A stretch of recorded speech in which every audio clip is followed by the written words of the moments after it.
लेकिन बीजेपी से इस वक्त हमारे साथ लीडर जुड़ चुके हैं, तुहिन सिन्हा, और भी कौन कौन गेस्ट जुड़ेंगे मैं पहले दर्शकों को बता दूं, फिर एक एक करके जाऊंगी। संजय गुप्ता शिवसेना से, उमेश पाटिल एनसीपी, अलका लांबा कांग्रेस पार्टी से, ये एक एक करके सभी चेहरे जुड़ेंगे। मैं सबसे पहले बीजेपी के पास जाती हूँ। जैसे ही एक कार्रवाई की खबर आती है, कार्रवाई भले ही ईडी की टीम ने की है, लेकिन फिर एक बार सवालों के घेरे में बीजेपी आ गई है। अखिलेश यादव जैसे बड़े लीडर कह रहे हैं कि आप लोग जब घबराते हैं एजेंसियों का सहारा लेते हैं, क्या यही सच्चाई है? रीमा जी नमस्कार। देखिए रीमा जी, दिल्ली में बैठकर आपको हैरानी हो सकती है आज जो हुआ उस पर, लेकिन मुंबई में जो व्यक्ति रहता है और जो पॉलिटिकली जागरूक है उसको जरा भी हैरानी नहीं होगी, क्योंकि नवाब मलिक के इस प्रकार के इलीगल ट्रांजैक्शन जो है वो बहुत लोकप्रिय हैं। उनके बारे में सबको पता है। और ये आप अगर केवल इस मामले को देखें तो इस मामले में वो डायरेक्टली सबसे पहले उनको नहीं गिरफ्तार किया गया था। इकबाल कास्कर जो कि दाऊद इब्राहिम का भाई है, उसको कुछ संदिग्ध ट्रांजैक्शंस के सिलसिले में गिरफ्तार किया गया, और जो सुराग उसने दिए उसके आधार पर ईडी को लगा कि नवाब मलिक जी की पूछताछ जरूरी है। तो क्या नवाब मलिक क्या लॉ से ऊपर है, कानून से ऊपर है? क्या उनको नहीं लगता है कि अगर इकबाल कास्कर के जो सुराग दिए गए हैं, जो कुछ लीड्स दिए गए हैं, उसके आधार पर अगर ईडी उनको बुलाती है तो क्या उनका दायित्व नहीं बनता कि वो सारी जानकारी रखें? आज एक साल पहले, लेकिन ये सवाल सिर्फ आज आपके ऊपर नहीं उठा है। जब आर्यन खान का मामला आया तभी भी जांच एजेंसियों के बहाने बीजेपी पर सवाल उठा, जब अनिल देशमुख का मामला आया तब भी जांच एजेंसियों के बहाने आपके ऊपर सवाल उठा, जब आज नवाब मलिक का मामला है तब भी बीजेपी सवालों के घेरे में है। मुंबई में जो भी हलचल हो, आप लोग क्यों सवालों के घेरे में आते हैं? सवालों के घेरे में आप सवाल पूछना बंद कर दीजिए, ईडी पर भरोसा कीजिए। कौन सा मिनिस्टर है यहाँ पर इस अगाड़ी सरकार में जिस पर कि इस प्रकार के आरोप नहीं है? ये तीसरा मंत्री या एक्स मंत्री है जिनको इस तरह गिरफ्तार किया गया है। इससे पहले अनिल देशमुख के केस में अगर वो महाराष्ट्र के पुलिस कमिश्नर के जरिए एक एक्सटॉर्शन रैकेट चला रहे थे, क्या ये जघन्य अपराध नहीं है? तो हमसे सवाल पूछने के बजाय सवाल तो ऐसे लोगों पे पूछे जाने चाहिए। नहीं, वो सारे चेहरे जुड़ेंगे। ये जो मैं अभी आपसे सवाल पूछ रही हूँ, दरअसल ये एक एक करके, जैसे ही नवाब मलिक की गिरफ्तारी हुई है या जब अनिल देशमुख को लेकर कार्रवाई हो रही थी, तो आप लोगों से पूछा जा रहा था कि बीजेपी जांच एजेंसियों का इस्तेमाल करती है। और चलिए, आपकी सहूलियत के लिए अलका लांबा इस वक्त मेरे साथ जुड़ चुकी हैं। अलका जी, बीजेपी के लीडर इस वक्त हैं और हम यही सवाल पूछ रहे हैं जो आप लोग भी पूछ रही हैं कि क्या ये जांच एजेंसियों का इस्तेमाल है या वाकई वो कसूरवार हैं और कसूरवार होने के नाते नवाब मलिक की गिरफ्तारी हुई है? अलका लांबा। नहीं, बिल्कुल कांग्रेस का साफ मानना है कि इन एजेंसियों का इस्तेमाल भाजपा राजनीति और चुनाव के बीच में सिर्फ अपने दुश्मनों, अपने विरोधियों को निशाना साधने के लिए कर रही है, जो बेअति गंभीर मामला बनता है कि संवैधानिक संस्थाओं का। मैं आपको उदाहरण बता रही हूँ, अमेठी से भाजपा के जो इस समय उम्मीदवार हैं उनका नाम है चंद्र प्रकाश मिश्र। कोर्ट ने उनकी कुर्की करने के आदेश दिए हैं। 9 साल पुराना मामला है, लेकिन भाजपा कार्रवाई नहीं कर रही। पटियाला कोर्ट ने डीएम को फटकार लगाकर जवाब देने को कहा है कि आप कैसे बचा सकते हैं। तो आप राम रहीम की बेल बीच चुनाव में, 2 बलात्कार मामले, एक हत्या का मामला, बीच चुनाव में बेल ही नहीं, जेड सुरक्षा दे दी जाती है। आशीष मिश्र बीच चुनाव में उन्हें बेल दे दी जाती है और वो चुनाव में प्रचार प्रसार करके मदद कर रहे हैं।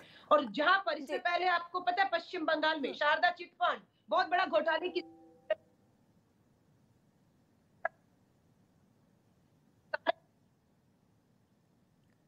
अलका जी की आवाज, अलका जी आवाज आ रही है? आप तक पहुंच रही है? फिर से हम जुड़ेंगे, अलका जी का रुख करेंगे जैसे उनकी आवाज ठीक होती है। तुहिन सिन्हा, जो सवाल मैं आपसे पूछ रही थी वही हो रहा है कि चुनावी माहौल है, जब पश्चिम बंगाल में चुनाव हो तो ये कदम उठाए जाते हैं, जब पंजाब में चुनाव हो तब किसी को सुरक्षा दी जाती है। एक एक करके सवाल आपसे पूछे जा रहे हैं। रीमा जी, ये सवाल पूछकर आप बहुत अन्याय कर रहे हैं पूरे सिस्टम के साथ, क्योंकि कोई व्यक्ति अगर दाऊद का गोरख धंधा अगर मुंबई के अंदर, भारत के अंदर जीवित रखता है तो वो राष्ट्रीय सुरक्षा से जुड़ा मसला हो जाता है। और राष्ट्रीय सुरक्षा से जुड़ा किसी भी मसले पर मुझे नहीं लगता है कि हमें या आपको कोई अधिकार है कमेंट करने का। अभी अलका जी कमेंट कर रही थी कि इसको बेल मिला, उसको बेल मिला। अरे वो एक न्यायिक प्रक्रिया है, सरकार का काम नहीं है बेल दिलाना। अगर सरकार का काम था सजा दिलाना दोषी को, सरकार ने जो तेनी जी के बेटे के केस में भी तुरंत एसआईटी का गठन किया, तुरंत उसकी गिरफ्तारी हुई। अगर उसके 3 महीने बाद न्यायिक प्रक्रिया के जरिए उसको ये बेल मिलता है तो हम न्यायिक प्रक्रिया से में हस्तक्षेप नहीं करते। उनको ये समझना चाहिए ईडी जो एक्शन कर रही है, अलका जी आप तक आवाज पहुंच रही है जी, मैं आप ही के पास आऊंगी अलका जी। फिर एक 10 सेकंड आप मुझे दीजिए, हाँ, मैं हाँ, एक बार बिल्कुल दोहरा रहा हूँ हाँ। कि नवाब मलिक पर ये जो एक्शन है, ये इकबाल कसकर जो दाऊद के भाई हैं, उनके दिए गए सुराग पर ये एक्शन लिया गया है। अगर आपको लगता है कि वो राष्ट्रीय सुरक्षा से महत्वपूर्ण नहीं है, राष्ट्रीय सुरक्षा की दृष्टिकोण से महत्वपूर्ण नहीं है, तो ये बड़े दुख की बात है।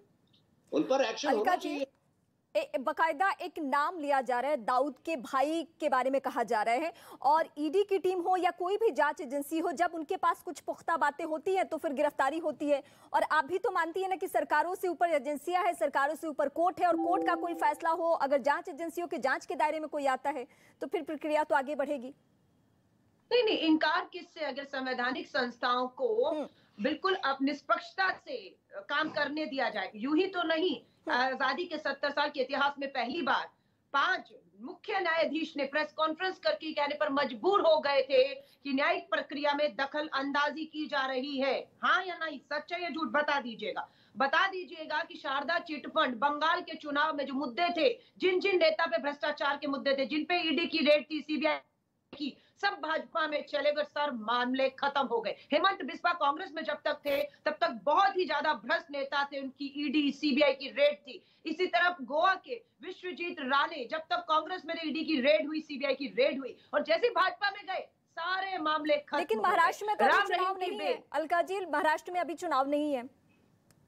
नहीं, मैं तो ये कह रही हूँ, चुनाव नहीं है, चुनौती है। उस मलिक साहब से चुनौती है कि जिन्होंने नशे के धंधे में पूरी तरह से जो सेल्फियां डाल रहे थे, वो भाजपा के साथ उनके लिंक थे, उनके कॉन्टैक्ट थे। किस तरीके से राजनीतिक षड्यंत्र को बेनकाब करने का काम नवाब मलिक साहब ने किया था, वहां से बौखलाए होते। सरकार गिराना चाहते हैं, सबको पता है। वहां चुनाव नहीं है, वहां चुनाव कराना चाहते हैं। वहां लोकतांत्रिक सरकार को गिराने की कोशिश लगातार नशे का जिक्र किया आपने, तो ड्रग्स के एंगल से उनके दामाद की गिरफ्तारी हुई थी, वो सलाखों के पीछे गए थे, और बहुत बार ऐसी भी चर्चा सामने आई कि नवाब मलिक वही पुरानी रंजिश निकाल रहे हैं।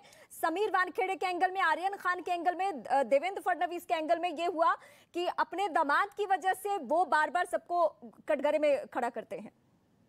ये बीजेपी का रहा है सवाल। अलका जी। नहीं, मैं ये कह रही हूँ, प्रक्रिया पर सवाल क्यों उठते हैं?